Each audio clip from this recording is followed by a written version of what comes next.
Hello, and welcome to this week's edition of the Porter County Perspective, the show that highlights the people, places, and events that make Northwest Indiana unique. I'm your host, WDSO's Aly Malinovsky, and I'm here today with Nicole Harmon, the Director of Humane Indiana's Wildlife Rehabilitation and Education Center. Thank you for coming in today, and welcome to the show. Thank you for having me. So first off, would you mind telling us a bit about yourself and what led you to work in wildlife rehabilitation? So I actually grew up here in Porter County and have always kind of lived and worked in the area. I spent about 10 years working at the zoo in Michigan City as a zookeeper and kind of caring for all the different animals that were found there. And then kind of discovered Humane Indiana Wildlife, which was under a different name at that point. It was called Moraine Ridge Wildlife Center. In 2015, and started kind of volunteering with the organization, and eventually ended up leaving the zoo to start working at the rehabilitation center. So it was kind of a unique opportunity for me to be able to come over and move to a different organization, but I absolutely love it. Now, before we get too in-depth with the Wildlife Rehabilitation Branch, could you give us an overview of Humane Indiana and what its goal is? Yeah, so Humane Indiana originally was called the Humane Society of Calumet Area, and that organization had been around for over 70 years. It started off as a cat and dog shelter out of a smaller location out in Hammond. And then once it was able to, it moved to its location where it currently lives out in Munster. And for almost 75 years, the goal of the organization was to adopt out domestic pets to homes and provide medical care to pets in low-cost areas or in like underserved areas. So they provided low-cost spay-neuter surgeries and vaccines. But in 2014, they were approached by a board out here in Chesterton who wanted to see a wildlife rehabilitation center kind of come into existence. And this board approached the Humane Society Calumet area and basically said, hey, you guys have been doing this for decades. You know how it works. Would you be willing to take this on as a new arm of your organization? And so the Wildlife Center in 2014 ended up joining the cat and dog shelter and then the low-cost spay-neuter clinic and a resale shop to be kind of part of that Humane Indiana umbrella. The whole organization changed its name in part because of the Wildlife Rehab Center coming on board in 2017, and that's when it became known as Humane Indiana. So the shelter went from Humane Society Calumet Area to Humane Indiana Shelter. The resale shop went from Paws Resale Shop to the Humane Indiana Resale Shop. And then our branch, what was Moraine Ridge Wildlife Rehab Center, changed to Humane Indiana Wildlife Rehabilitation Center. And so sometimes we still do come across people who know us by that Moraine Ridge name, and that's okay. It's still the same staff. It's still the same building. We still have the same mission. We just have a kind of a more cohesive name for the organization. Now, you said that the center is in Munster. Where exactly is the Wildlife Rehabilitation Center located, and what are its hours? Yeah, so like you said, the cat and dog shelter is in Munster. It's off of Calumet Avenue. But then the Wildlife Rehab Center is here. It's actually in Valparaiso, only about 10 minutes south of where we're currently sitting here at the high school. It's kind of in that little nook in between Route 49, 6, and Route 2. So we are tucked back in a residential area, and in part because that's the property that we were provided with for the organization, but certainly we want the animals to be in a little bit more of a secluded place. You don't want them like in the heart of downtown where it's busy and have lots of commotion. But the building itself and our operating hours are technically from 8 a.m. to 4 p.m. That's when we're there for admissions generally.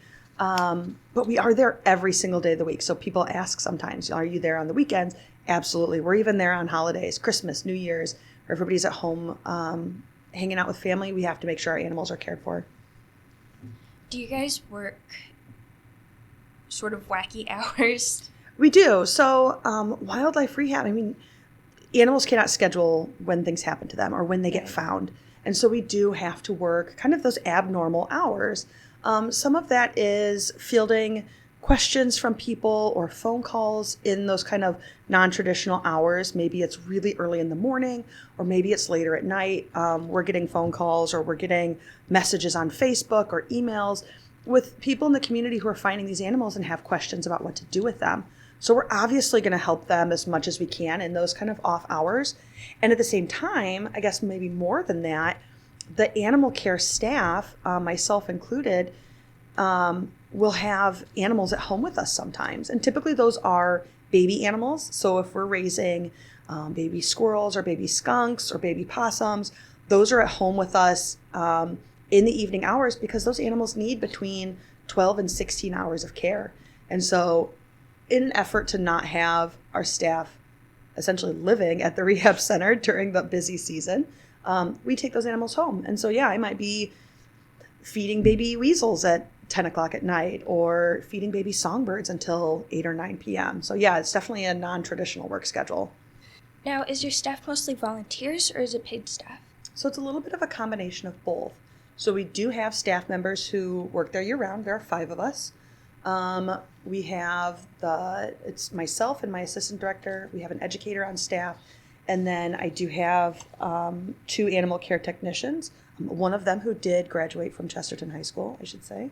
But then we also bring on a pretty large number of volunteers depending on the time of year.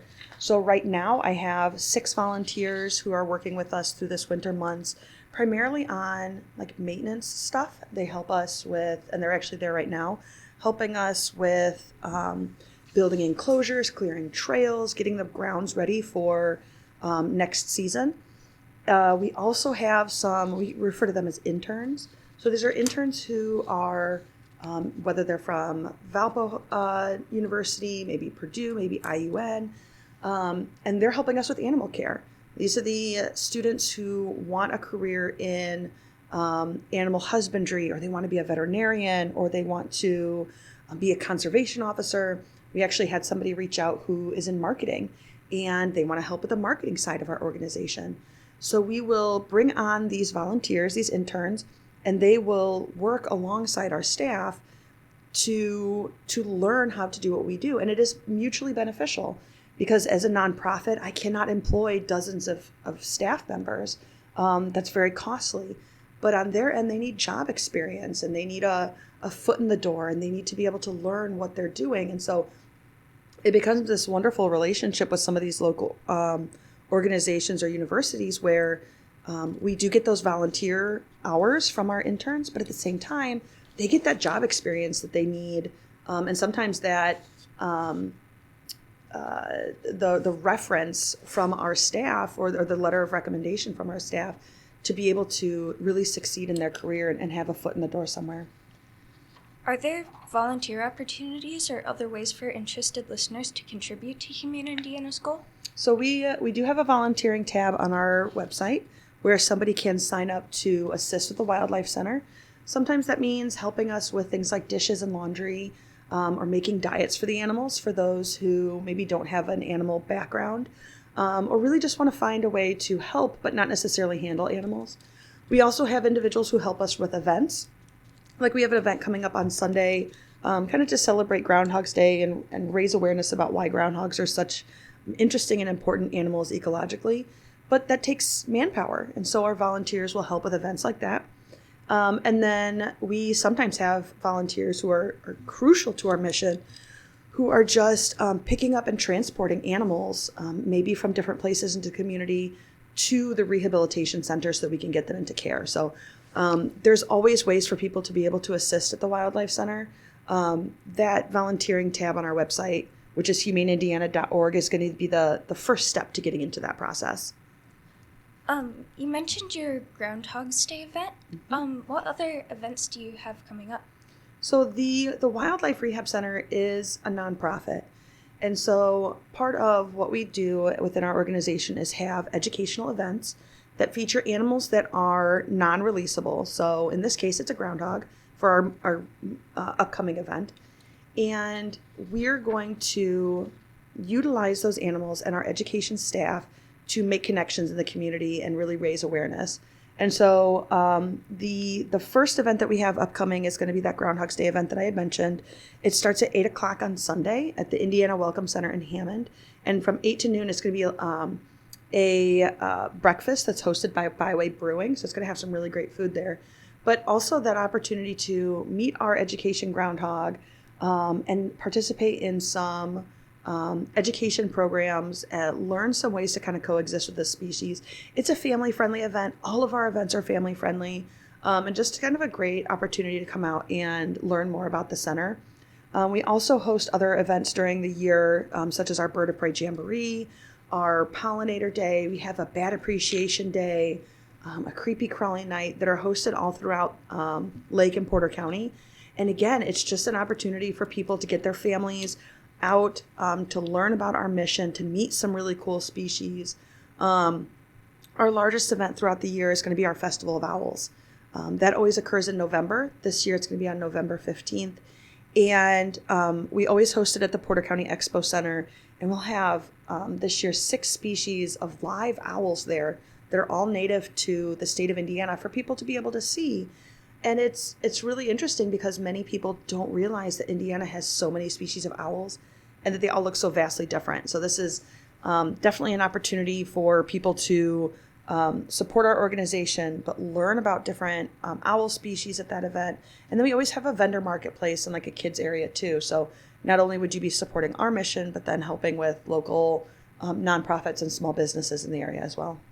Now, Nicole, you mentioned your educational ambassador, the groundhog. Can you tell me more about your other educational ambassadors? Yeah, so the Wildlife Center kind of has like 2 components to it. So there's the educational component, which means all of those education ambassadors, and then the medical component for animals we want to release back to the wild. The education ambassadors are animals who have come through the rehab center, initially starting off as patients, and for one reason or another, they're not able to go back out into the wild because they would never survive. We do have about 24 education ambassadors, the groundhog being one of our newer ones. She came into the organization during early summer of last year. And when we determine that an animal is not able to go back out into the wild, we can request from the state and from U.S. Fish and Wildlife on the federal level to be able to keep them. And so we always have to ask permission. We cannot just keep an animal for no reason. And those animals then work with the staff and are trained to be able to come out into the community. For example, this afternoon, our education staff will be visiting Cook's Corners Elementary in Valparaiso to talk to their first grade class about animal adaptations. So when we go out on these programs, maybe we're taking a Virginia possum. We have 3 of those as education ambassadors. Or maybe we're taking a barn owl or a great horned owl. Maybe we're taking a red-tailed hawk. And so these are animals who kind of get a new lease on life. And there's almost 2 different types of education ambassadors. They're the ones who come out with us on programs. And so they're going to be learning how to handle being inside a transport container, like a crate. They're going to be learning that riding in a car is something that's okay. And then we have some animals who are education ambassadors who we're not going to take off the property because of the norms of their species. For example, our foxes come to mind with that. Foxes are kind of a high-stress animal. Foxes are bigger. Foxes are also a rabies vector species. And so for that species in particular, it wouldn't be appropriate for us to take them into a school, right? If we can imagine how chaotic classrooms can be sometimes, especially elementary classrooms, we don't want to put our animal into that sort of a situation. So we have field trips that will come to our center. So we have several different education opportunities for community groups and schools to participate in, whether we bring the animals to you or whether you come to us to learn about the animals. We also have some non-releasable animals who we use as surrogate parents. And so again, these are non-releasable animals, but they then stay at the rehab center and help us raise orphan animals of their own species. So this year we actually have a coyote who's not quite a year yet. She'll be a year old in April. But if we do get in any orphan coyotes in, instead of being raised by our staff, they will go with Willow, and Willow will be the face of mom for them, as opposed to having a human be what they see all the time. And what this does is it creates a much more well-rounded animal that then can go back out into the wild in the future. Who are some of the ambassador animals, and what are their stories about how they came to the rehabilitation center? So one of my favorite education ambassadors is a little Eastern Screech owl. His name is Jasper, and Jasper was actually found down in Rensselaer in Jasper County, and he was pulled out of his nest as like a 3-week-old baby. So he was very small, couldn't fly yet, still had all his baby feathers, and another bird discovered where their nest was, probably a Cooper's hawk. And he reached into the nest with his talons and pulled little Jasper out by his face. And so Jasper came to the rehab center with some punctures around the left side of his skull. And for the first, I would say probably 3 months that he was with us, we never saw him have the ability to open up his eye. There was a lot of nerve damage there, and it took a really long time for that to heal. And now, even, almost a whole year later, he still cannot open up his eye all the way, and his little feather tuft on that left side doesn't work. So we know he has permanent nerve damage. Well, because of that, he can't go out into the wild. He can't see well. He can't communicate with others through that ear tuft, so he can't go back out into the wild. He's one of our newer ambassadors. And then we have Twig, who is a Virginia possum. And Twig came to us last year as a baby who his mom and him and his siblings were all accidentally hit by a vehicle. And Twig's mom passed away, but his siblings were all perfectly healthy. And when this whole incident happened, the car accidentally ran over Twig's tail as well. And so Twig lost his tail, and because of that, he can't go back into the wild either, but he now stays with us, and is just the sweetest possum. We take him out to classes all the time, and he loves meeting people. I understand that there's a sponsorship program for the ambassador animals. Can you explain how that works and how somebody who might be interested in supporting an ambassador animal should go about it? So right now we're actually reworking our sponsorship program to make it more accommodating to people in our community. We don't want just one person to sponsor the ambassadors. We want as many people as possible who are drawn to or really fall in love with these animals to be able to support them. And so we're in the process right now of kind of overworking that.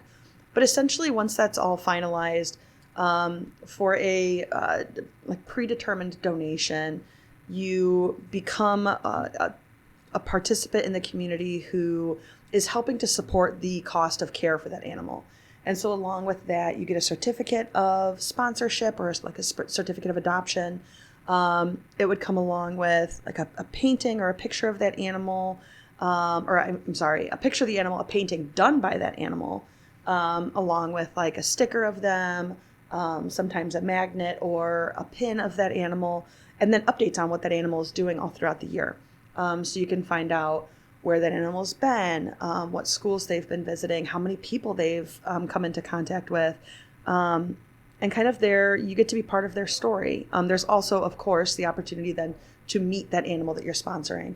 So if you were to sponsor Twig or you were to sponsor our red-tailed hawk phoenix, we would allow you to be able to come in, have some time with them and a staff member, and get to meet and kind of learn a little bit more about that animal on a one-on-one basis.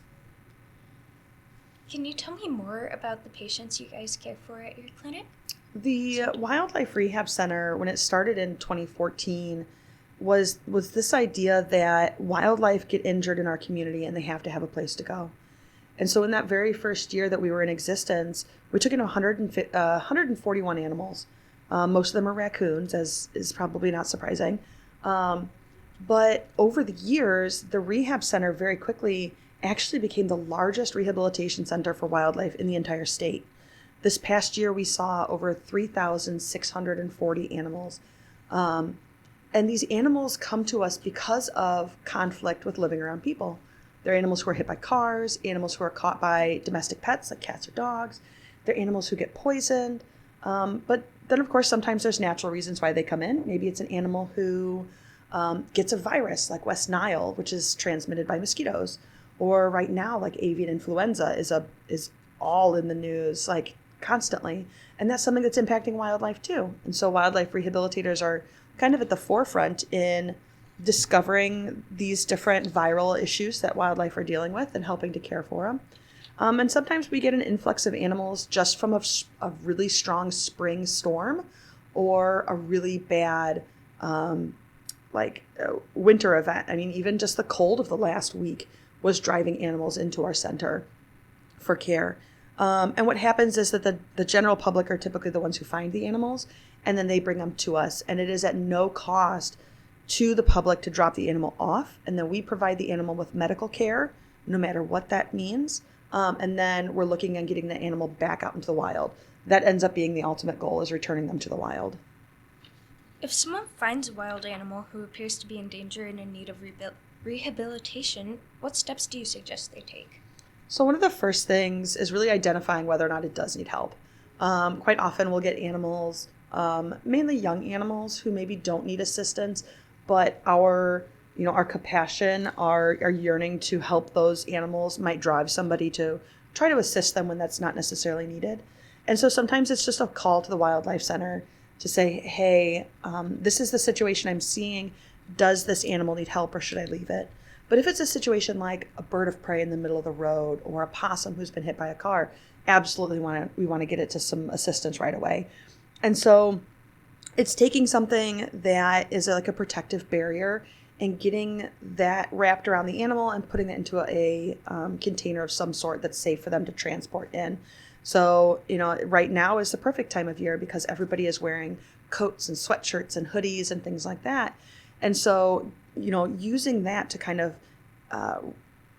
pick up the animal in a safer way, use that as a barrier, and then put the animal in a laundry basket, a Rubbermaid tote, a box, anything that you can get them into. So they're not running around your car while you're trying to drive, right? Safety is priority. And then just get the animal as soon as possible. And of course, we know sometimes we find these animals in the evening, and maybe it's just keeping them in your garage overnight or keeping them in a secure container in your vehicle overnight so that you can get them to the center when we open at 8 a.m. But safety is always top priority, both for you and the animal that we want to help. With the recent outbreaks of the avian flu, would you recommend any extra precautions that people take when they find a bird? So avian flu is really tricky right now because there's no really great suggestions out there for assisting with this virus. And so what I mean by that is waterfowl, our ducks and our geese, are what spread avian influenza through close contact or through their feces. And these animals can survive it, our waterfowl. They can survive it, or they can pass away from it. But typically they are asymptomatic, which means they will show no signs that they are sick. So we could be looking at a goose who maybe has a limp or a broken wing, and we may assume that is the only problem that's going on with that goose. But he might also have avian influenza. So what gets really tricky is that we don't want to leave that animal to suffer, right? The mission of the rehab and what we want to do as a community is to help these animals. But right now it can be at great risk to help them. And so people can contract avian influenza. Our domestic pets can contract avian influenza. And it is highly pathogenic, so it spreads very, very easily. So when we're working with places like the CDC, USDA, USGS, the Department of Health here in Porter County, or the Board of Animal Health for Indiana, the recommendations are actually right now to leave those animals and not help them because we don't want them coming in contact with people, and we don't want to be taking it into medical facilities where it could spread in that center. So right now, unfortunately, we are not taking in waterfowl. And I can't express enough how difficult that is because we really want to help. But avian influenza is kind of a tough topic right now. Can you tell me a bit more about animals as vectors for disease? So typically our wildlife are healthy, right? But all animals can carry and spread diseases. It's something that we always need to keep in the back of our head. So we do find animals who can have distemper in our communities. We can find animals who have West Nile or who have any different type of internal or external parasites. So anytime that we are working with wildlife or encouraging the public to bring animals to us, that's where that safety comes in. And it's not necessarily just making sure you don't get bit or making sure you don't get scratched, but also making sure that we're keeping everything clean. You're going to want to wash the blankets than any sort of wildlife touch, or certainly if you used your coat or your hoodie, like I had mentioned, wash it before you wear it again. Is it very likely that you are going to contract something from the wild animal by helping it? Absolutely not. But do wild animals carry things like worms? Yes. And that's why we don't encourage people to take these animals into their home. We don't encourage people to be handling them or cuddling them. That's both for disease transmission, but also for the stress level of that animal as well, right? A wild animal is wild. The last thing they want is to be sitting in somebody's lap and being pet. But then that keeps you safe as well because we're providing that distance there. So really it does come down to just safe handling and making sure that we're keeping things clean when it comes to wildlife. Do you have any stories about people taking in wild animals as pets, or maybe inappropriately abandoning pets in the wild? Yeah, so we see both of those things. So one of the most common animals to be taken from the wild and kept as pets is actually turtles. Whether it is an aquatic turtle, like our painted turtles, or maybe it's a land turtle, like our eastern box turtles, it is not legal to keep those in your home. And we could certainly never provide everything that those animals need in captivity. And so when we take them from the wild and we keep them in our homes, we're asking for nutritional problems for those animals. We have 10 turtles at the rehabilitation center right now that had been surrendered to us because they had been pets. And because there's no known information about where those animals originally came from, I cannot return them back to the wild because they're so bound to their territory. So those animals wouldn't survive, which means they now have to spend the rest of their life in captivity. And certainly in those situations, being in the hands of a facility who know all of their needs is going to be better than being in a home. But even at a facility like a zoological setting or the rehab, it's never going to be good as being out in the wild. So we just want to prevent that right from the get-go. Another animal that we see kidnapped from the wild and kept as pets quite often are possums. Our possum Shadow, who's an animal ambassador now, she was kept as a pet for 6 months. She spent that 6 months walking around and living in a home and being treated like a cat. Now, did she use that litter box? No, she never used her litter box. You cannot litter train a possum as easily as you might think. And that's part of why she was surrendered to us. But again, I can't return her back to the wild. So we want to make sure that we're letting those wild animals be wild, not only for their sake, but for the legality's sake as well. Now, when it comes to getting exotic surrendered pets, I think because we are a wildlife center and people think of things like alligators or maybe some exotic pets as wild animals, yes, sometimes we do have those animals that are brought to the center. I am actually where I am in our organization because somebody was keeping an alligator as a pet. And once it got to 5 feet long, which is the legal length of keeping an alligator in the state of Indiana, they abandoned that alligator in a pond in Hobart. And so this was way back in 2015. And go ahead. Oh, so he was rescued and he was brought to the zoo where I was working. And that's how I became involved with the organization. And then, the alligator obviously had to end up staying at the zoo. But even within the last couple of years, the Wildlife Center has received an iguana. Somebody brought in a rat. Somebody brought in a guinea pig to try to surrender to us. Now, we cannot take those animals in because we are not an exotics rescue. We only work with native wildlife, but we can sometimes help direct people on where to take those pets. What if somebody has a wild animal on their property causing problems for them? So we would consider those nuisance wildlife sometimes.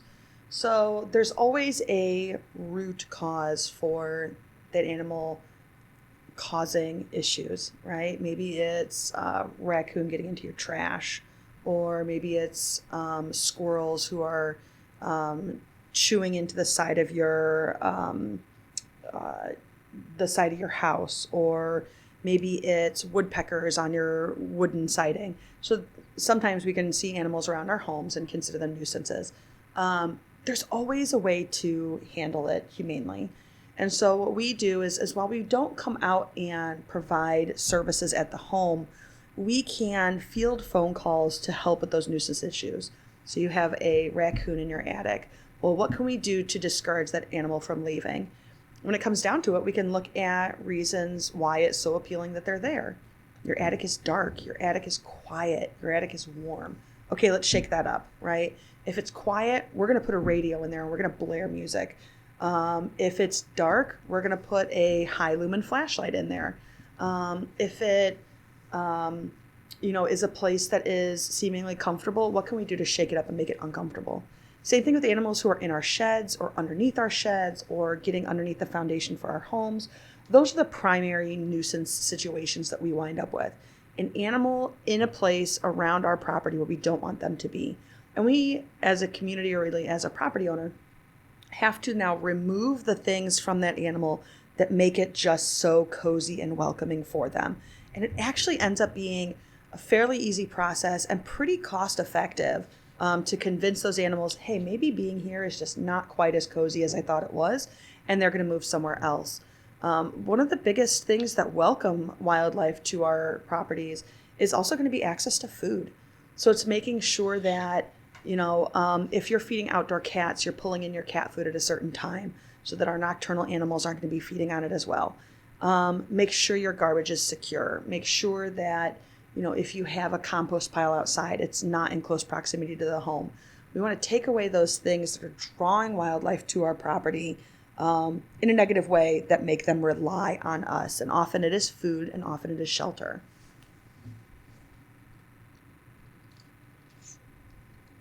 What about a possum living under someone's deck? Why would they want to be there? Yeah, so I think one of the things that we have to remember is that wildlife, we're always there first.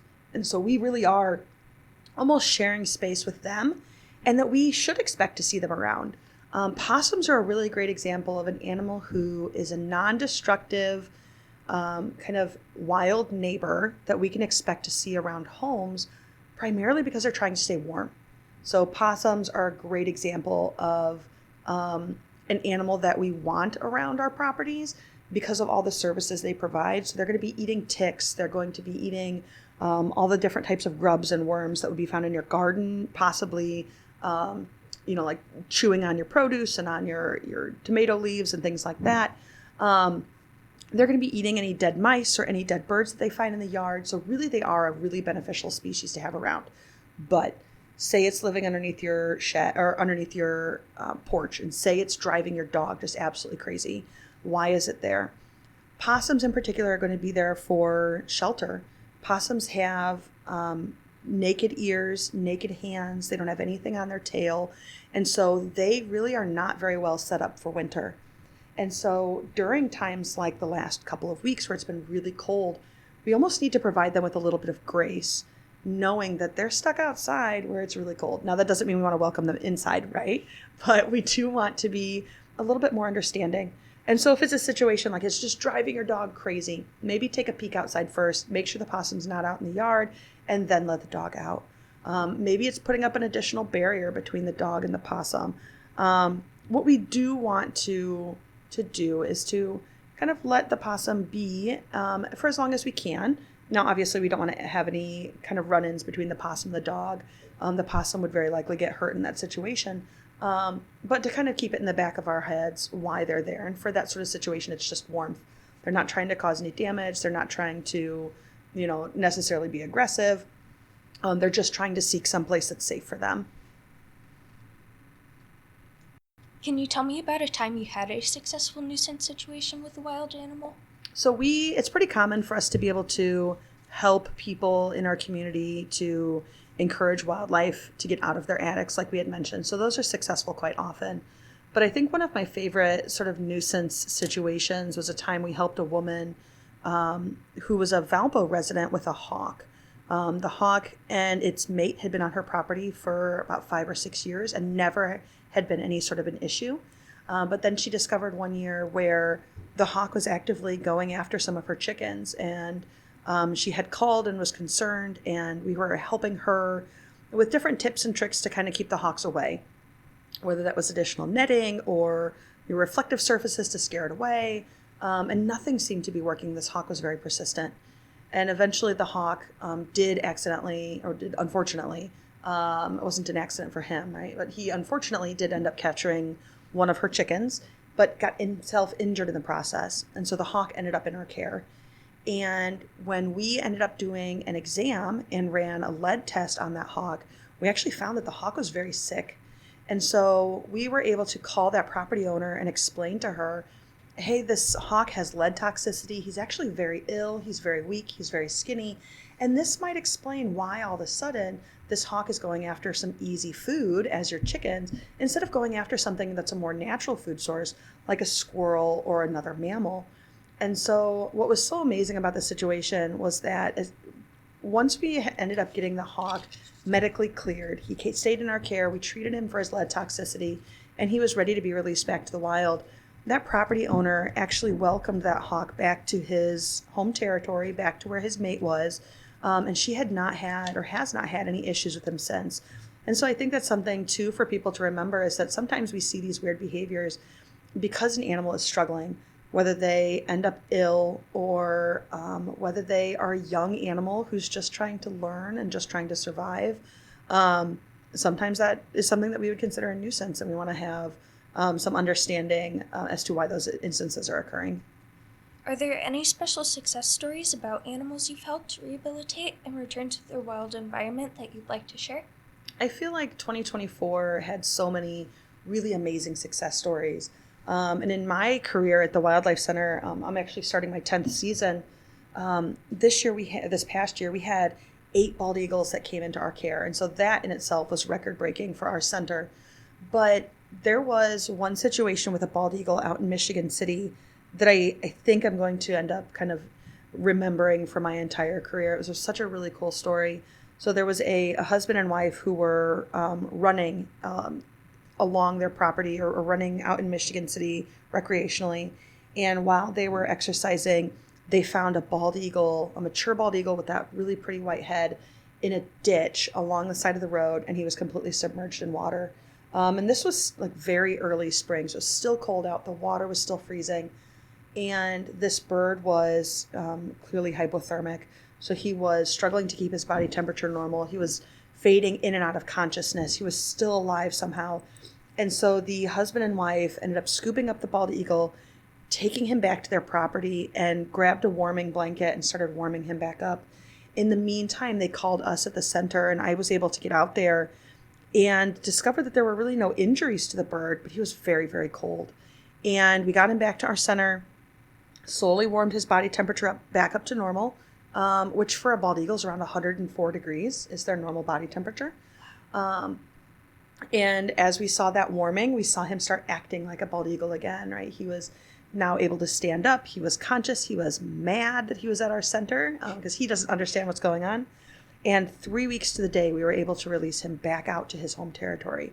And what was so memorable about that situation is that the family who rescued him got to release him back to the wild. It was their actions that saved this bird. And we don't know how he ended up in the ditch. You know, was he grazed by a car? Did he get into a fight with another bird and was the one who lost and wound up in the water? Who knows? But because this family made the decision to assist this bird, he's now back out in the wild in Michigan City and maintaining his territory and has a nest. And that's something that's really moving. Can you tell me a little more about the rehabilitation process? So one of my favorite things about wildlife rehab is that it's different every day. You never have any idea walking into work what your day is going to hold. Sure, there's the care for the ambassador animals. That's pretty well the same. But at the same time, you have different patients coming in and out of the center. You're releasing animals back to the wild. And so the day pretty much starts with assisting the most critical patients and the youngest patients first. And then kind of moving through the rehabilitation center to get everybody cared for. Everybody gets a clean enclosure to live in or a clean cage to be in while they're healing. Everybody gets fresh water. Everybody gets fresh food. Their wounds need addressed. They need medication distributed to everybody. But then at the same time, we're also fielding phone calls from the community with animal nuisance questions, kind of like we just discussed, or new potential patients that might be coming into the center. And it's encouraging people or emboldening people to want to assist in getting that wild animal to our care so that we can help it. But then sometimes we get thrown this massive curveball, and maybe it's a species that we haven't seen before. Last year, we had the opportunity to take care of an animal called a long-tailed jager, which is a species of bird from the Arctic. I described it almost like a fancy-looking gull. But he wasn't typically supposed to be here right now. He was a migrant species who was primarily found out in like the ocean. And so here they are in the middle of Northwest Indiana, and we didn't even know what type of species it was. And so we have to call in different resources like the Indiana Audubon to be able to assist us sometimes. Or maybe it's a species that nobody in the state has ever successfully raised before. You wind up with a 2-week-old sandhill crane chick. Oh, well, what do you feed it? How warm does it need to be? How much space does he need? How long should he be getting certain foods? How much protein does he need? So there's all these different questions. And because this is something that is done sometimes so rarely with these different species, you're maybe calling people from all across the country to find out how to best do this. And so we are the first rehabilitation center in the state of Indiana to successfully raise a sandhill crane. And we're the first rehab in the country to successfully raise 6 trumpeter swan cygnets. They were just found walking down 8094 one day with mom and dad in a construction zone, and they needed rescued because obviously that's not a safe situation for them. But then once mom and dad took off, we were left to raise all 6 babies, and we were able to do it and get them back to the wild. Trumpeter swans are a state endangered species, so sometimes those things take learning curves. That's the heaviest bodied animal in the United States, so our heaviest bodied bird. So there are some considerations with that. What kind of pool is he going to need? How much does he need to walk around? So it is a challenging, but a very, very fun job to have at the Wildlife Rehab Center. It's different every day, and I love it. Can you describe a typical day for you and your staff at the center? So it ends up being a lot of animal husbandry, a lot of feedings, a lot of laundry as we're providing everybody with clean enclosures, a lot of dishes as we're distributing food. There's time that is spent handling a lot of animals, so we have to make sure that we're being safe all throughout the day. There's a lot of phone calls. So every day, like I said, every day ends up looking a little bit different. But it is something that is very rewarding to be able to do in the community. Can you tell me about the equipment that you use to protect yourself when working with wild animals? So all of the different PPE that we use is going to be different depending on the species that we're working with. So maybe it's like a small songbird, something like a cardinal. Well, they can bite really hard. So maybe I'm just going to want to wear a pair of garden gloves. That would be efficient enough for that species. But then we're working with things like foxes and coyotes and birds of prey. We're going to need a little bit bigger of, we call them bite gloves or talon gloves. And those are going to be puncture proof. They're not going to be pressure proof. So I'm obviously still going to feel as they're bearing down on me, but it's not going to injure my skin at all. And so those are maybe gloves that'll go all the way up to our elbow. But then if we're working with a bald eagle, a much bigger bird, they can weigh around 11 pounds. I actually have bite gloves that have 4 different layers of thickness, and those actually go all the way up to my armpits because they have to be such bigger gloves to provide more space for us to deal with those bigger animals. But it's not just gloves that we're going to utilize. In times where we're working with animals that potentially can spread infectious diseases, we're going to be wearing a KN95 mask like we were all wearing during COVID. Or if we're working with something like a heron who has that really long, pokey bill, we're going to want to make sure we keep our eyes safe. So we're going to be having safety goggles on. If I'm working with the Audubon Society and we're helping band peregrine falcons, well, I'm going to wear a hard hat. So we have all different measures of safety equipment to make sure that the staff stays safe. And sometimes that is things like actual physical barriers to keep between ourselves and the animals. Sometimes that's something like a net. Sometimes it is just those regular bite gloves. And we have these items placed around the rehab center so that as they're needed, we can just grab and go with them. It's not something we have to dig around to search for. As a nonprofit organization, how do you get these supplies that you need to protect yourself and care for the animals? So they can come in several different ways. So sometimes they're just things that we are able to purchase just directly for ourselves. Sometimes they're items that are paid for through different grants that we might apply for. Or other times, different materials and things that we need come through us as donations, whether that's on our Amazon wish list or a general donation list that we would distribute to the community. We feel like it's really important for us to be able to provide the community with ways to help us so that they can really feel involved in what we do and part of what we do. Because this organization wouldn't exist without the participation from the community, we really like to welcome support from our community. And sometimes that does mean through those donation lists. How might a member of the community find your Amazon wish list? So we have several different ways for the community to kind of participate with our organization. One is going to be through our website, which again is humaneindiana.org.